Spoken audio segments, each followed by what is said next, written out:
Hello, my name is Bianca Trinkenreich, and it's my pleasure to present the shifting sense of motivation, what drives contributors in open source.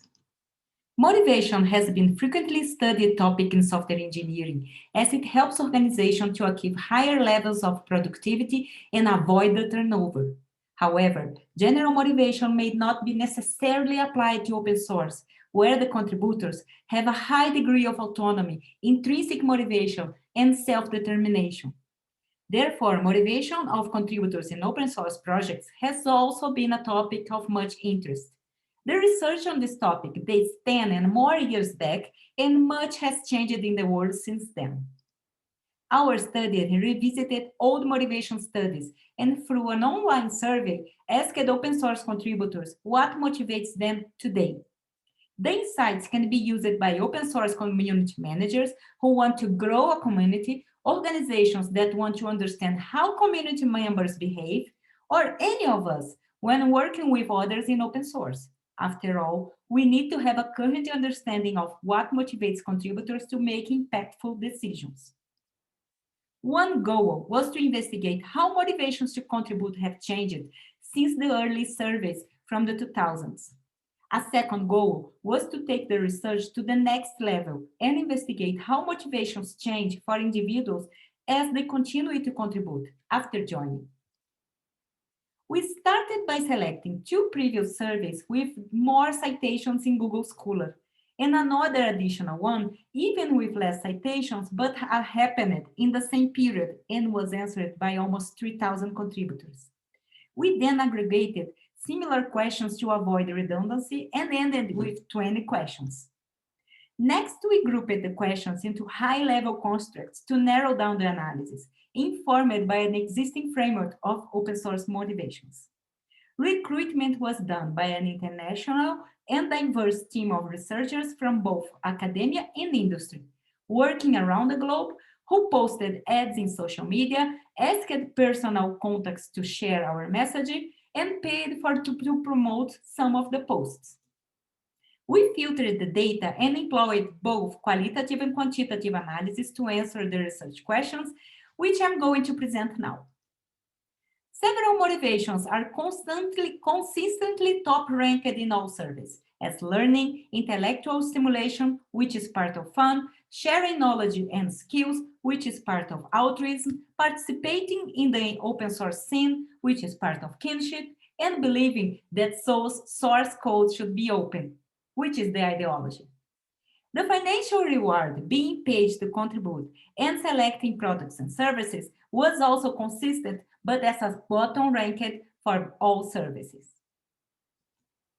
To analyze the shifts in motivation in relation to previous surveys, we created a basis for comparison by relative rankings, as each study measured or aggregated the data in different ways. The results show that social aspects have gained considerable importance over the years. Deeply enjoying helping others, one of the altruistic reasons, was raised to the second place, kinship to the third place, and reputation to the fifth as current motivations. On the opposite direction, we see own use, scratching on each, decreased to the seventh place. We asked two open questions about what motivated them to start and to continue in open source. The left side of the Sankey graph represents the numbers of contributors with the motivation to start, and the right side, the motivation to continue in open source. The widget of the connections is proportional to the number of contributors who shifted from one motivation to the other. Fun, altruism, and pay were more mentioned as a reason to continue than start. Own use and ideology went in the opposite direction. Those who started to scratch on each commonly migrated to altruism, learning, fun, and reciprocity. Who started by ideology migrated to reciprocity, altruism, and pay. Looking at the experience level, experienced developers have higher odds to be motivated by altruism, pay, and ideology than the novices. Novices have greater odds to be motivated by career, learning, and fun. When analyzing age, contributors with more than 35 years old have more odds to be motivated by pay and altruism than the younger ones. The youngers have higher odds to be motivated by learning. Segmenting the respondents by the type of contributions they make, the odds of fun motivating coders were 4 times higher than non-coders. Still, non-coders have higher odds of mentioning ideology, probably because they are usually advocates and evangelists. Experienced developers are more motivated by social and philosophical factors as ideology and altruism, but also pay. Novices are more motivated by professional factors to learn and to have fun. Contributors with more than 15 years experience in open source showed more than 100% increase in considering altruism as a reason to stay than to join. Pay was also a common reason to continue for them. Only a few young respondents rejoined open source because of career, but the double shifted toward this motivation. Fun also retains more young and novice contributors than the older and experienced ones. The only case where we observed a higher increase for non-coders was the altruism. On the other hand, ideology and own use were more a reason to start than to stay for coders. Now, let's discuss our findings. Own use had decreased as a motivation. Those who joined for own use often shifted to altruism, learning, fun, and reciprocity. Learning continues to be top motivator for all service, the second most mentioned motivation to join and the first one to continue. The only ones whose motivation to continue is not learning are the experienced contributors. This makes sense. They already know a lot, are probably core members, and continue because they are paid or can help others. We expected financial reward to be common motivation, considering the increase that involved on industry, but it was bottom ranked in our results. Our results were aligned with the self-determination theory. After being extrinsically motivated, people shift toward a rewarding and intrinsically motivated tasks. Our results are also in line with the social-emotional selectivity theory, which proposes that our goals change with age. Older and experienced respondents often shifted their motivation to altruism. Young and novice contributors from our study often shifted motivation towards reputation and career. This may relate to the new landscape of open source, which now companies are key players and people use their contribution history as a portfolio to be found and hired by potential employees. The takeaways. While ideology and own use can be a start points, individuals continue for intrinsic reasons, fun, altruism, reputation, and kinship. Several contributors seek reputation and career, more than payment, that was referred by less than 30% of the participants. Helping others and kinship are now rocking in ranking when comparing to surveys from the 2000s. For most contributors, the current motivation is different from the motivation to first join. More than 50% did not report the same motivation to join and to keep contributing. Experienced developers have higher odds to report altruism, pay, ideology than novices, who seek career, learning, and fun. Just a few young responded joined open source because of career, but many continued for that.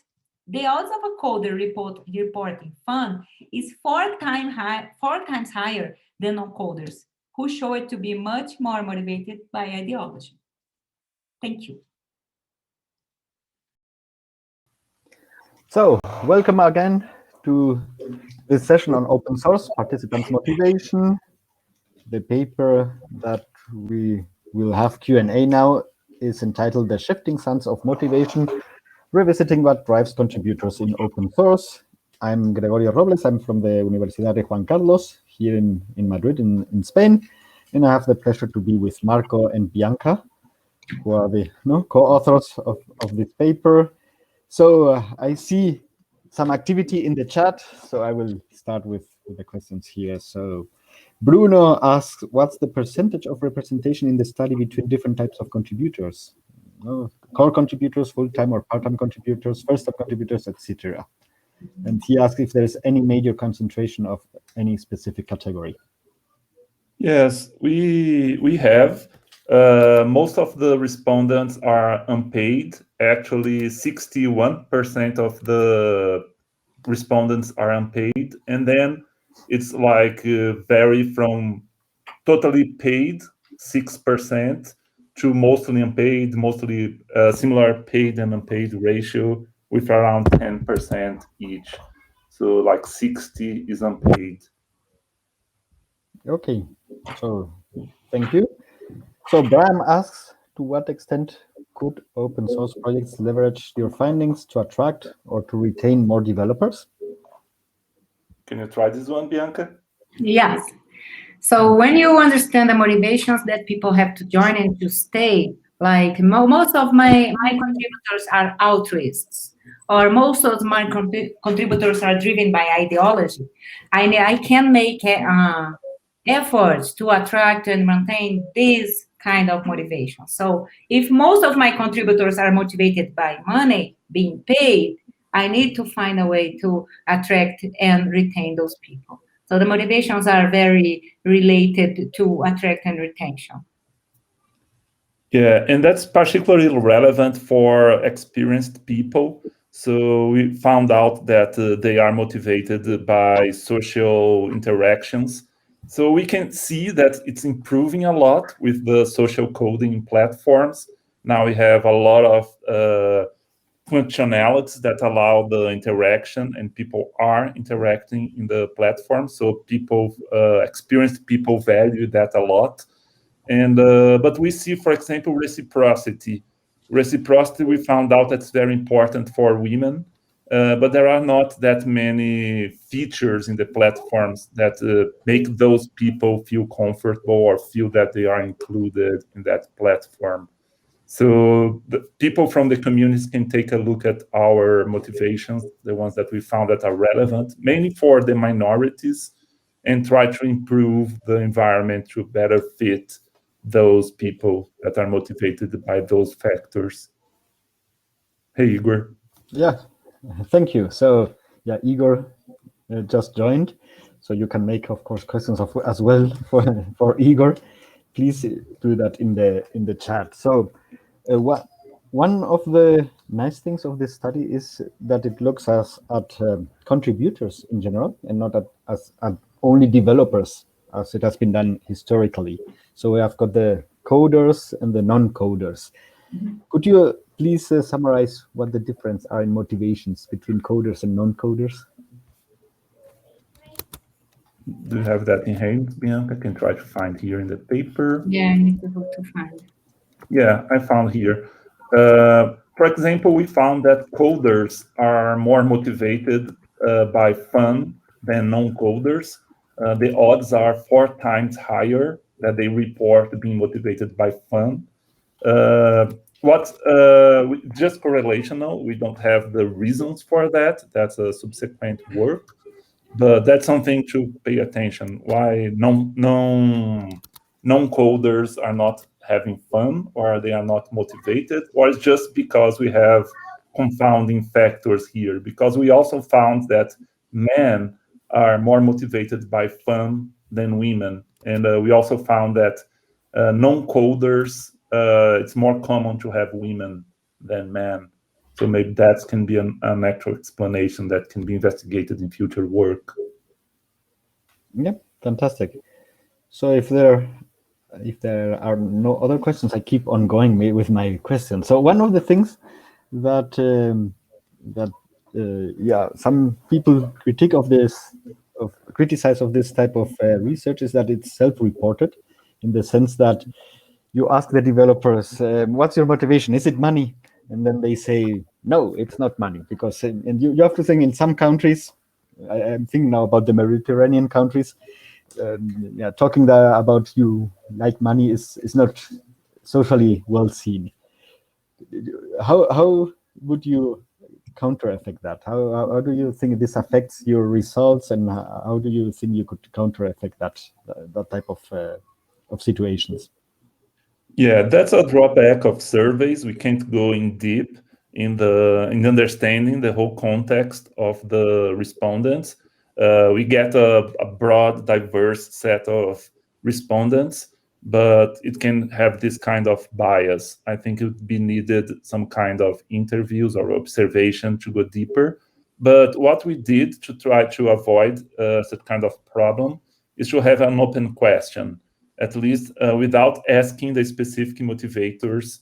They could just report whatever came to their mind. So we believe that it's a little bit more unfiltered than when we show the options and ask them to say how much they agree with each one of the options. Okay, thank you, Marco. Bram has another question here. So he asks, I wonder to what extent a project's onboarding process could harmonize people's motivation with the project's interests. I don't want to monopolize. Igor, do you want to try this one? I can try, but it'll be like more a speculation kind of thing. So from what I can think about it is that projects should think about different kinds of people. So for example, there will be a lot of people we found a lot of people are still doing that because they want to give back, for example, or some people that just want to join because they want to be part of the thing. So things that are already done, like trying to find out which kinds of tasks are easy enough for someone that just wants to go there and drop in a drive-by comment, a drive-by contribution would be okay on those cases. So on the other side, like we have people who wants a career, who wants to learn. So different tactics like showing how specific kinds of tasks can help them building their CV.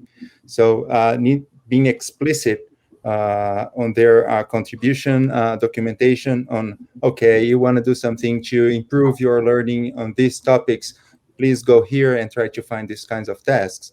If you want to come up with a career, we offer these kinds of new positions. If you join the project, you can reach this kind of positions. We have people doing this, and that. So being more explicit, being more open is key to show like what are the different things that you can do in the project, and maybe you can motivate people with different ways of thinking and different motivations to join or to stay or just to drop by and just to send a single contribution, whatever. So I think the key is like showing what is possible, so you can attract different kinds of. So thank you, Igor. And now an easy one, and especially for Bianca. So what are the next steps in the research? I've seen you active around in the last month. So what did you research based on this?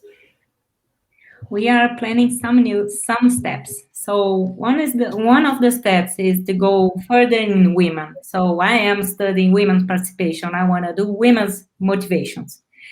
Besides that, I wanna know what do people want next, and what people know, what people want, what is the next desire. I am studying the concept of success. So what is success for you, Gregory? What is success for you, Igor? And for you, Mark, and for you, Bram? And people can have different definitions of success, and based on that, I am trying to understand what they are seeking for their long-term goals, what they are looking next. So for me, success can represent money being paid. For you, the success can represent being famous or feel happy. And using this concept, I'm trying to take a next step on motivation. So understanding the future, understanding what people want next. So I'm trying to make this next.